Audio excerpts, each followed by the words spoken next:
She said, "It's just a dance, relax," while grinding on her ex at her sister's wedding. So I left before dessert. Now her ex blocked her, her family's embarrassed, and she's begging me to talk. Hey viewers, before we move on to the video, please make sure to subscribe to the channel and hit the like button if you want to see more stories like this. Thanks. I always thought Rachel and I had something solid.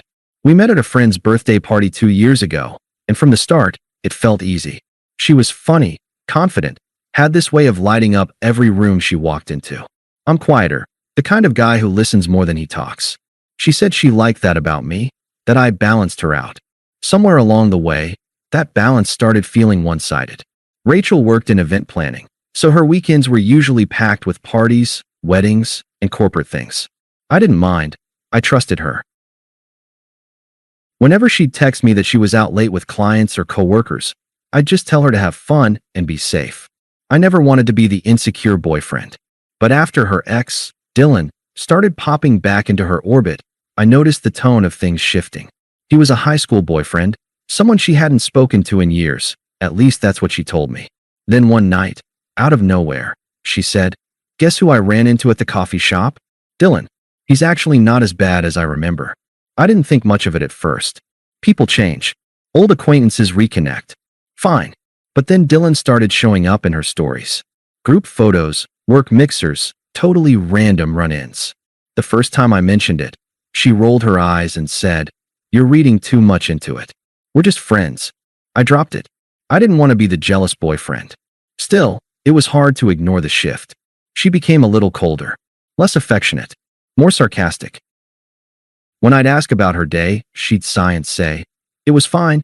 You don't have to ask every single time." If I texted something sweet, she'd leave me on read and later say, "Sorry, I was busy." At first, I thought she was just stressed. Her sister's wedding was coming up, and she'd been helping plan every detail. I tried to be supportive, helping her sister and fiancé with last-minute errands, covering a few expenses when the catering went over budget. Rachel said it meant a lot that I helped her family. Her parents loved me too. They'd tell me I was the calm one Rachel needed. I think part of them knew she could be reckless sometimes. The week before the wedding, we were all having dinner at her parents' house when her sister mentioned Dylan was invited. Rachel just shrugged. "He's friends with the groom. It's not a big deal." Her mom shot her a look, but Rachel waved it off. "Ethan's not going to get weird about it. He's secure." I smiled politely, but inside, something twisted. I wasn't angry, just uneasy. There's a kind of tension that doesn't come from jealousy, but from feeling disrespected in small, quiet ways. I'd felt that growing for months. 2 nights before the wedding, Rachel texted me late. "Just a heads up, Dylan might be there with a date, so don't make things awkward." I stared at the message for a while. Not, "Are you okay with that?" Or just letting you know. No, don't make things awkward. I typed out, "Noted," and left it at that. She sent a thumbs-up emoji and didn't text again until the morning of the wedding. Still, I told myself to keep calm. It was her sister's big day, and I wasn't going to cause a scene or ruin anything. I just wanted to be there for her family, for the people who'd treated me kindly even when she didn't. When I arrived at the venue, Rachel looked stunning in her bridesmaid dress. For a second, I almost forgot the tension. She came over, kissed me on the cheek, and said, "Try to smile today, okay? My family loves when you pretend to be social." Pretend.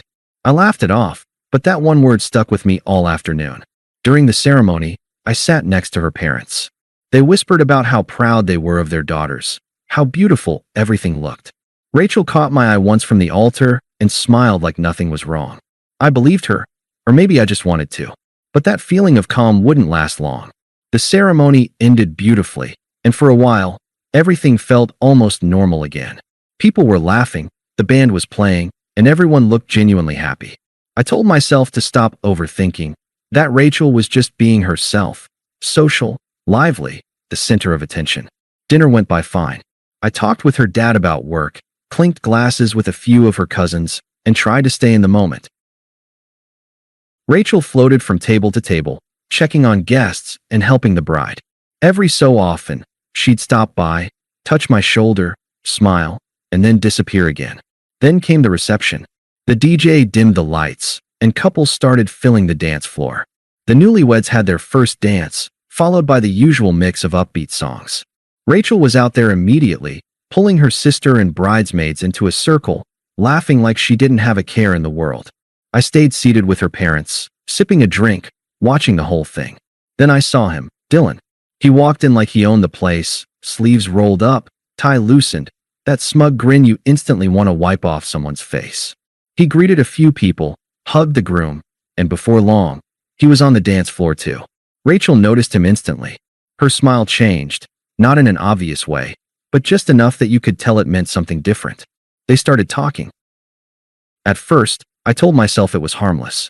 They were standing a few feet apart, laughing, catching up. But when the DJ switched to a slow, sultry song, everything shifted. Dylan put his hand on her waist. She hesitated for half a second, glanced around, then said something I couldn't hear, and suddenly, they were dancing. Not just side-to-side, awkward wedding dancing either. No, grinding. His hands were on her hips, her back pressed against his chest, her hair brushing his jaw. Her parents noticed too. Her mom's face fell, her dad muttered, "Jesus Christ," under his breath. I froze. My chest felt hollow, like someone had just pulled the air out of the room. Rachel looked over her shoulder mid-dance and met my eyes. And instead of stopping, she smirked. Actually smirked. Her dad whispered, "You okay, son?" I nodded slowly, stood up, and walked toward the bar. I needed air. Or maybe I just needed to stop feeling like an idiot in a room full of people pretending not to see what was happening. I heard Rachel calling after me as I passed. "Ethan, come on, it's just a dance. Relax, just a dance." That line stuck in my head as I set my drink down and looked back at her, her hands still on Dylan's shoulders, the two of them laughing like nothing was wrong. Her mom tried to step in, but I didn't wait to see how it played out. I walked right past the buffet table, through the exit, and out into the night air. I didn't yell, didn't cause a scene. I didn't even text her. I just walked to my car, got in, and drove home. When I pulled into my driveway, my phone was already lighting up. "Rachel, where did you go?" "Rachel, you're being dramatic." "Rachel, it was literally a dance. Everyone saw it. Stop making it weird." That last one made me laugh. A bitter, quiet kind of laugh that comes from finally realizing you're done. So I turned my phone off, left it face down on the counter, and sat in silence for a long time. I didn't show up for brunch the next morning. I didn't text her back. I didn't need to. By the time she got home that night, the lock code was changed and her things were in boxes by the door. The next morning, I woke up to 30 missed calls and a flood of texts. Some were from Rachel. Some were from her mom. And a few, to my surprise, were from her sister, apologizing for what happened. Apparently, word had already spread through the family. Rachel's messages started out defensive. "Rachel, you seriously left over that?" "Rachel, everyone thinks you overreacted." "Rachel, Dylan means nothing. It was just fun." Then they turned pleading. "Rachel, can we just talk? Please, I'll come by." "Rachel, you embarrassed me by leaving like that. We need to fix this before people start talking." Then came anger. "Rachel, wow, you're really gonna ghost me?" "Rachel, you're not innocent either. You've been cold for weeks." "Rachel, don't act like you're perfect." That one made me laugh again. It's always the same playbook. Minimize what they did, deflect blame, and then rewrite the story. By noon, her mom called. "Ethan, sweetheart, Rachel is very upset. She said there was some misunderstanding." I took a breath. "No misunderstanding, ma'am. I just don't want to be with someone who grinds on her ex at a wedding." There was a pause. Then her mom sighed. I told her it was disrespectful. She doesn't seem to get it. "Yeah," I said quietly. "I noticed." I hung up soon after. I didn't know anyone to debate. That afternoon, Rachel showed up at my place. I didn't open the door, but I watched her from the window as she stood on the porch, messy hair, sunglasses, clearly hungover. She called through the door. "Ethan, can we just talk? You're making this bigger than it is." I didn't respond. "Are you seriously ignoring me like a child? It was one stupid dance. Everyone was drunk. You're acting like I slept with him on the dance floor." Her voice cracked a little at the end, like she knew she'd lost control of the story. After about 10 minutes of shouting, she gave up and left. 2 days later, she posted a long, vague Instagram story. One of those some people can't handle a strong woman having fun type of rants. I didn't take the bait, but mutual friends started reaching out. "Dude, what happened? Rachel's telling everyone you overreacted and stormed out. So I told them the truth, calmly, without spin. She danced with her ex in front of her entire family and told me to relax. That's all. It was enough. People could connect the dots themselves. Over the next week, the tone of her messages changed again. Rachel, I miss you. Rachel, we can get past this. You know we're good together. Rachel, please just talk to me. I can explain. Explain what exactly? I already saw everything I needed to see. By the second week, her texts started slipping from sad to bitter. Rachel, so you're really just done? Rachel, I didn't cheat, Ethan. God, you're pathetic. Rachel, you'll regret this. No one will ever love you like I did. That last one was funny. The kind of thing people say when they're not used to losing control. I didn't reply to any of them. Not once. Then, a month later, I heard from one of her cousins.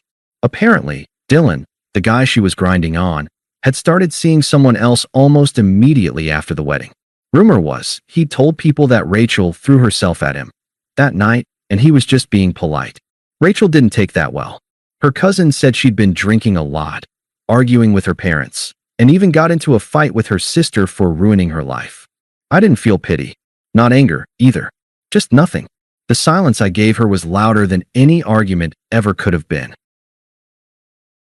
A few weeks passed, and the wedding incident started to fade from people's immediate conversations, at least for me. I went back to work, focused on the gym again, and started feeling human.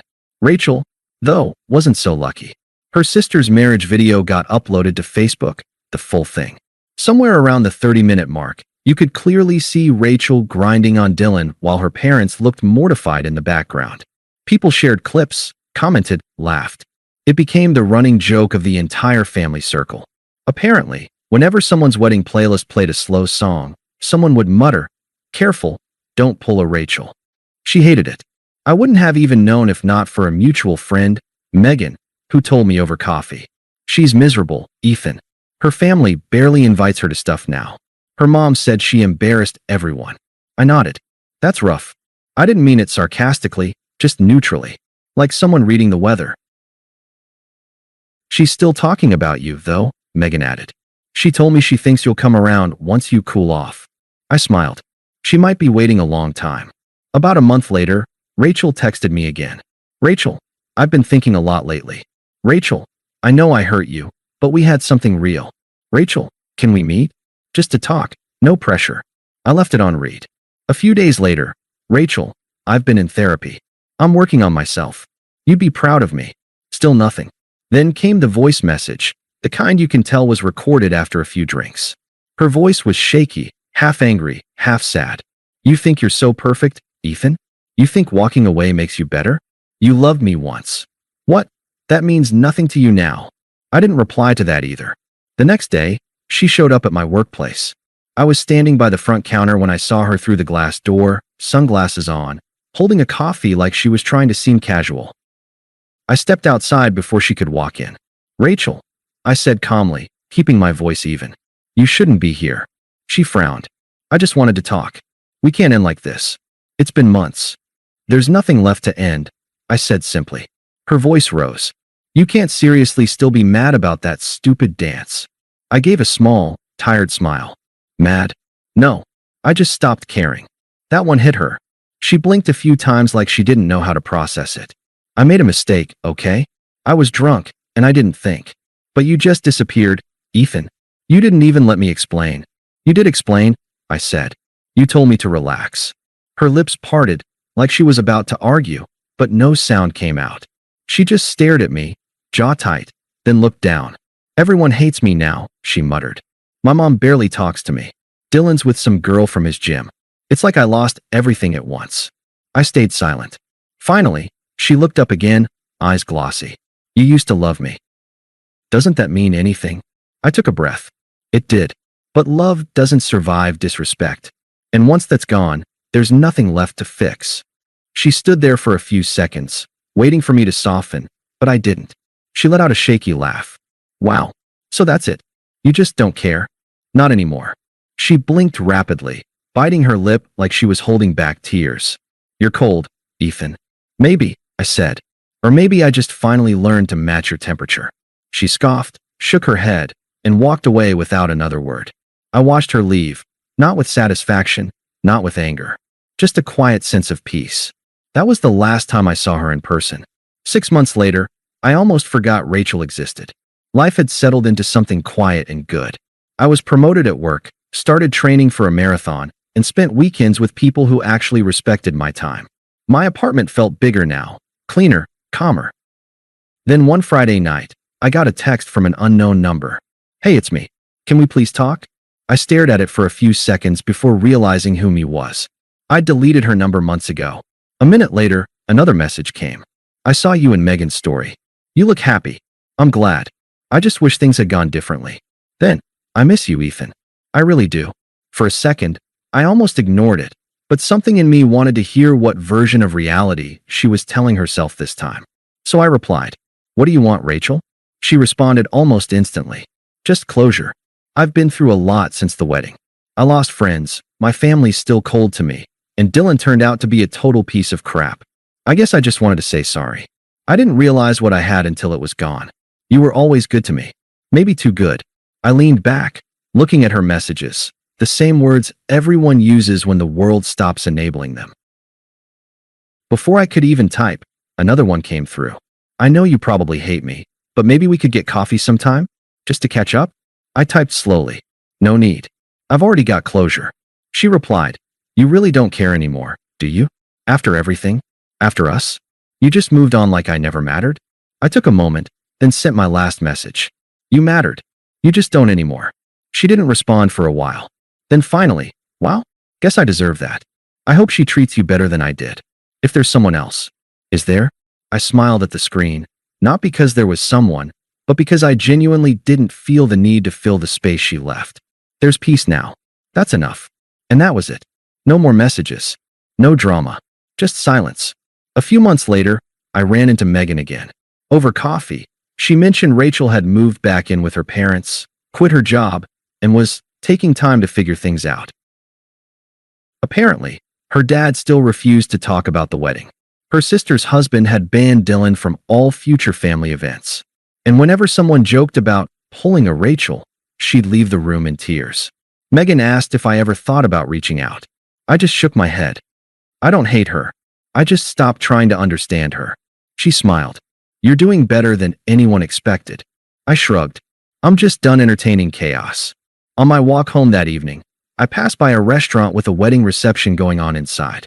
Music played, couples danced, people laughed. For a split second, I thought of that night. The lights, the music, her voice telling me to relax. And then the thought passed, like smoke.